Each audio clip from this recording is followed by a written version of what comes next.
Baik, kita lanjutkan perbincangan pagi ini, tapi sebelum menuju ke tema Palestina, saya nyambung tadi ya, Mas Rian. Jadi, pola komunikasi pemerintah dan juga kebijakan yang diambil, menurut Anda apakah memang masih lebih ke reaktif daripada preventif sejauh ini?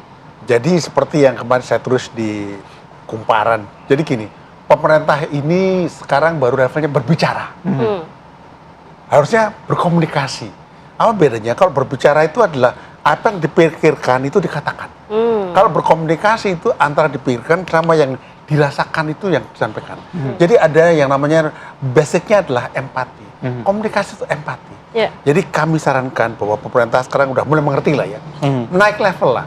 Naik levelnya adalah bukan masalah komunikasi reaktif atau enggak reaktif, tapi dari berbicara naik pada komunikasi. Komunikasi yang reaktif itu berbicara, bukan berkomunikasi. Komunikasi namanya adalah komuno, kebersamaan, sama-sama mengerti. Dua arah berarti ya? Enggak selalu dua arah. Tetapi ketika saya berbicara dengan anak saya yang bayi, misalnya gitu, saya punya anak bayi waktu itu, dan kemudian saya berusaha mengerti apa yang dia mengerti. Jadi ada yang namanya empati, mau merasakan gak enaknya di sana, susahnya. Jadi dikatakan bahwa level sebelumnya pemerintah baru berbicara. Nah sekarang naik level pada namanya berkomunikasi. Begitu Mas. Oke. Jadi tadi poin-poin penting yang disampaikan terkait bagaimana bencana 3 provinsi yang melanda wilayah Indonesia dan apa langkah yang perlu diambil pemerintah dan perbaikan seperti apa begitu ya. Tapi kalau kita melihat mengenai dukungan solidaritas dari Indonesia kepada rakyat Palestina di bawah kepemimpinan Presiden Prabowo Subianto, kalau kita melihat ya Mas Umam, peran Indonesia di panggung internasional khususnya untuk mendorong two-state solution ini nampaknya lebih aktif dan juga menonjol di bawah kepemimpinan dari Presiden Prabowo Subianto. Tapi Anda melihat bagaimana sebenarnya dukungan ini di mata Anda? Iya, dukungan yang diberikan oleh Presiden Prabowo di forum-forum multilateral, saya pikir ini menjadi sebuah penegas bahwa Indonesia mengambil peran yang sangat aktif sebagai pemimpin Global South. Dan ini menjadi sebuah ruang yang sangat sentral, di mana kemudian peran dari pemimpin dunia Islam per hari ini juga tidak begitu terlihat. Maka peran yang dilakukan oleh Indonesia mengambil posisi itu sangat penting, dan apa yang disampaikan oleh sejumlah pemimpin besar termasuk oleh apresiasi Trump itu memberikan highlight bahwa Indonesia mengambil peran yang cukup signifikan. Dan ini menjadi penegas bahwa Indonesia sekali lagi menjalankan politik luar negeri bebas aktif. Memang menunjukkan bagaimana kemudian memberikan ruang bagi Palestina, tetapi di saat yang sama juga memberikan ruang bagi Israel. Ini tidak mudah menjelaskan, tetapi bahwa konsekuensi dari two-state solution memang seperti itu. Namun demikian, poin yang ingin disampaikan barangkali dikontekstualisasikan dengan isu yang terjadi di Sumatera. Poin besar yang ingin disampaikan adalah value tentang humanity, tentang kemanusiaan. Bahwa Presiden Prabowo dalam pidatonya di UNGA di bulan September beberapa waktu lalu, bahwa isu dan juga tema kemanusiaan itu menjadi concern sentral dari pemerintahan Indonesia. Maka kalau misal kita merunut pada apa yang disampaikan oleh Robert Putnam misalnya, bahwa foreign policy itu adalah keberlanjutan, continuation dari domestic politics, maka harus imbang apa yang menjadi concern di dunia internasional dengan apa yang terjadi di domestic politik itu harus sama.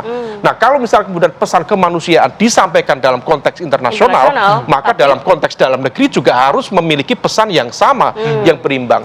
Nah, saya pikir ini menjadi sebuah ruang refleksi yang sangat baik ketika kemudian komitmen untuk memberikan dorongan secara kemanusiaan kepada sahabat-sahabat kita, saudara-saudara kita di Palestina, maka dorongan yang sama juga memang patut disampaikan kepada masyarakat kita yang ada di Sumatera, di Aceh, di Sumatera Utara, di Sumbar, dan lain sebagainya. Nah, ini yang kemudian betul-betul ditunggu, dan pemerintah sudah bergerak. Yang kemudian perlu dilakukan adalah proses percepatan, karena bagaimanapun juga masyarakat tentu tidak bisa menunggu lebih lama. Proses rekonstruksi, kemudian rehabilitasi, supaya kemudian kehidupan kembali normal itu dibutuhkan dan juga diharapkan lebih cepat. Dan kalau misal kita mengikuti proses perhitungan dari kalkulasi yang dilakukan oleh Kementerian PU misalnya, itu dibutuhkan tidak sedikit. Praktis untuk infrastruktur dasar saja, itu dibutuhkan sekitar 52 triliun. Dan angka itu tentu, sekali lagi, ini membutuhkan leadership in crisis. Ketika membutuhkan angka sebesar itu, ini dialokasikan dari mana, kemudian bagaimana kemudian proses implementasinya, siapa yang kemudian bertanggung jawab untuk mengimplementasikan itu harus diputuskan secara cepat dan gradual. Nah, kalau misal kemudian ini bisa dilakukan, maka tidak akan ada sebuah pertanyaan kritis dari sejumlah pihak. Ini kenapa pesan yang disampaikan di ruang internasional begitu clear, begitu bold, tapi kemudian di dalam negeri kenapa kemudian seolah menjadi agak mengambang. Nah, kalau misal kemudian ini bisa diseimbangkan, saya pikir apa yang disampaikan oleh Putnam tadi menjadi sebuah titik keseimbangan bahwa domestic politics itu linear dengan apa yang disampaikan dalam konteks foreign policy atau kebijakan politik luar negeri Indonesia. Baik, Mas Umam, kalau kita bicara mengenai two-state solution, ini kan pertama kali sebenarnya disampaikan oleh Presiden SBY, dua periode sebelumnya begitu ya, ada Presiden Jokowi sebelum kepemimpinan sekarang begitu ya. Tapi apa yang menjadi pembeda, apa yang disampaikan oleh Pak Prabowo ini kan clear dan diterima secara internasional begitu dibandingkan dengan sebelumnya. Titik pembedanya adalah Presiden Prabowo masuk di dalam ruang geopolitik yang completely different, sangat berbeda. Di mana ketika kemudian terjadi serangan pertama di Oktober 2023, memang dunia mengalami sebuah goncangan. Di mana waktu itu Hamas melakukan serangan dan kemudian sentimen positif tertuju pada Israel. Tetapi ketika kemudian serangan balik dari Israel kepada Palestina, kemudian dilakukan secara bertubi-tubi per UNGA kemarin di 2025 bulan September, terjadi shifting yang luar biasa, dan itu juga dipengaruhi oleh kepemimpinan Trump yang sekali lagi di momentum 2025 ini bulan Januari dia dilantik menjadi presiden kesekian di Amerika Serikat, mengubah semua peta kekuatan politik. Semua, bukan hanya aliansinya, termasuk rivalnya dan juga teman-teman dekatnya dibully quote by quote dengan skema tarif dan sebagainya, dan itu mengubah semua peta politik dunia. Dan akhirnya apa yang terjadi? Sejarah pasca Perang Dunia I, pasca Perang Dunia selama Perang Dingin, Palestina tidak pernah mendapatkan dukungan sebesar ini. 80% lebih masyarakat dunia memberikan dukungan kepada Palestina. Nah, apa yang kemudian membedakan? Praktis selama 10 tahun Presiden Jokowi di pemerintahan, beliau relatif absen dalam konteks ruang-ruang perdebatan internasional. Nah, ketika kemudian proses itu diisi kemudian oleh Presiden Prabowo di ruang multilateral, pidato nomor 3 di UNGA, kelas multilateral level dunia, maka kemudian itu menjadi titik pembeda. Nah, ini yang kemudian menjadi sebuah penegasan bahwa inilah kelasnya Indonesia. Nah, yang kemudian menjadi core-nya adalah bagaimana kemudian follow up-nya, karena ini ada butuh sebuah proses rekonstruksi yang panjang dan post konflik reconstruction yang tidak mudah. Itu yang kemudian perlu di follow up lebih lanjut. Oke, Mas Rian, penting tadi yang disampaikan Mas Umam, harus linear dalam arti apa yang disampaikan di ruang internasional dan apa juga yang disampaikan di dalam kasus di domestik. Bagaimana Anda melihat keseimbangan antara mungkin sikap diplomasi dari Presiden Prabowo Subianto, kepentingan geopolitik yang disampaikan, dan nilai kemanusiaan baik isu Palestina dan juga dalam negeri ini? Apa harus langkah yang diambil oleh pemerintah? Nomor satu, seperti yang saya tulis dalam buku saya, Foreign Policy Level 4 ya. All the public policy, all the policy, it could be and it will be foreign policy. Jadi semua kebijakan domestik kita itu bukan ditranslasikan, tapi itu juga kebijakan internasional, karena kita itu dalam geopolitik. Kedua, seperti Mas Khoirul Imam tadi sampaikan bahwa saya setuju, Indonesia itu politiknya harus bebas aktif. Ingat loh, bebas aktif, bukan aktif agresif. Jadi kita harus punya tahu batasnya bahwa kebijakan politik kita kepada dukungan kepada Palestina itu harus tetap aktif, tetapi tidak boleh agresif. Karena kita harus melihat geopolitiknya. Ingat loh, Trump ini seorang pedagang loh, businessman loh.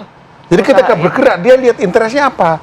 Contoh, ketika kita diapresiasi ya, kita masih kena 32% juga gitu loh. Jadi sudah something gitu loh. Jadi kita harus melihat itu. Dan dengan demikian kita harus melihat namanya keuntungan bagi bangsa kita. Oke, kita secara manusiawi kita support. Tapi what is the benefit? Apa keuntungan bagi Indonesia untuk seperti itu? Oh, pasti untung. Iya, tapi keseimbangan keuntungan itu harus diraih. Karena jangan sampai ketika kita maju terlalu agresif, terjadi namanya keguncangan di kawasan, dan justru pada akhirnya kayak itu ujung-ujung kita, loh itu kamu dulu loh gitu loh. Makanya sejak awal kita punya prinsip politik bebas Bebas aktif. aktif, tapi bukan bebas aktif agresif. Ini yang kita harus pegang bersama-sama supaya apa? Supaya kita istilahnya kalau selesai masalah itu ikan pegang tapi airnya nggak keruh gitu. Itu intinya. Oke ya, dengan perbincangan kita hari ini, refleksi apa yang terjadi selama tahun 2025 semoga menjadi pelajaran ya untuk kita semua, termasuk juga pemerintahan, bagaimana mengambil kebijakannya, termasuk komunikasi terhadap masyarakat supaya tidak ada resistensi yang terjadi di tahun 2026 nanti. Terima kasih. Terima kasih Bapak-Bapak, Mas Umar, Rian, Mas Mas Umar Rian. sudah bergabung sama kami Mbak pagi Rati. ini. Oke, kita harus jeda dulu sejenak. Nanti kita hadirkan informasi. Kita santai dulu ya, Za. Kita menghadirkan informasi. Ini ada kuliner pagi di Pasar Ngasem yang ternyata selalu menjadi daya tarik wisatawan saat momen liburan. Nah, Reza mau jajan apa nanti? Bisa ditemu sama reporter nanti di sana. Oke, bubur krecek kemarin katanya. Coba kita lihat nanti ya. Sesaat lagi.